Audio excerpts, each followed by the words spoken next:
Hi friends, welcome to Chitra's kitchen. இந்த வீடியோவில் உங்களுக்கு மினி பொடி இட்லி தான் செஞ்சு காமிக்க போகிறேன். வாங்க வீடியோக்குள்ளே போகலாம். அதுக்கு கடாய் ஃபஸ்ட்டு இட்லி பொடி இட்லியை குட்டி இட்லி ஊற்றி ரெடி பண்ணி வச்சுட்டாங்க. அதுக்கப்புறம் கடாயை அடுப்பில் வச்சு கொஞ்சமாக தேவையான அளவு நெய் ஊற்றி அதில் கொஞ்சம் கருவேப்பிலையும் போட்டாங்க. நல்லாயிருக்கும் அந்த கருவேப்பிலையோட வாசம் அந்த நெய்யில் இறங்கும் போது. அதுக்கப்புறம் இட்லி பொடி நம்ம வீட்டில் அரைச்சி வச்சது தான்.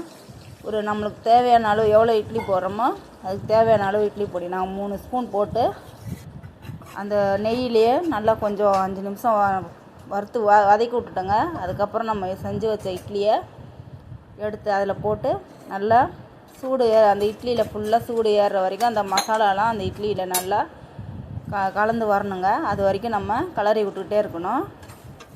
அவ்வளோதாங்க.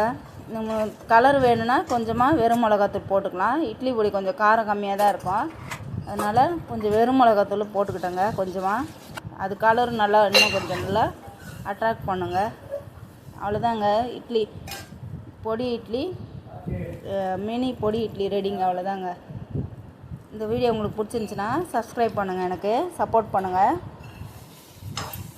அவ்வளோதாங்க. இந்த இட்லி பொடி மினி பொடி இட்லி செஞ்சுட்டு அதோட நம்ம சும்மாவே வெறும் இதிலே சாப்பிட்லாம். இல்லைன்னா தேங்காய் சட்னியோ இல்லைன்னா சாம்பாரோ கார சட்னியோ வச்சு சாப்பிட்லாங்க. அவ்வளோதாங்க. பாருங்கள், 2 ஈடு ஊற்றுனாங்க. ஒரு ஈடு 24 இட்லி, 2 ஈடு ஊற்றி நாங்கள் எல்லோரும் 5 பேரும் சாப்பிட்டோங்க அந்த இட்லியை. செம்ம சூப்பராக இருக்குங்க. இந்த மாதிரி எப்பயும் ஒரே மாதிரி செய்யாமல் இந்த மாதிரி கொஞ்சம் டிஃப்ரெண்ட்டாக நம்ம பசங்களுக்கு செஞ்சு கொடுத்தா பசங்களும் கொஞ்சம் நல்லா விரும்பி சாப்பிடுவாங்க. அவ்வளோதான் இந்த வீடியோ. உங்களுக்கு பிடிச்சிருந்தா லைக் பண்ணுங்கள்.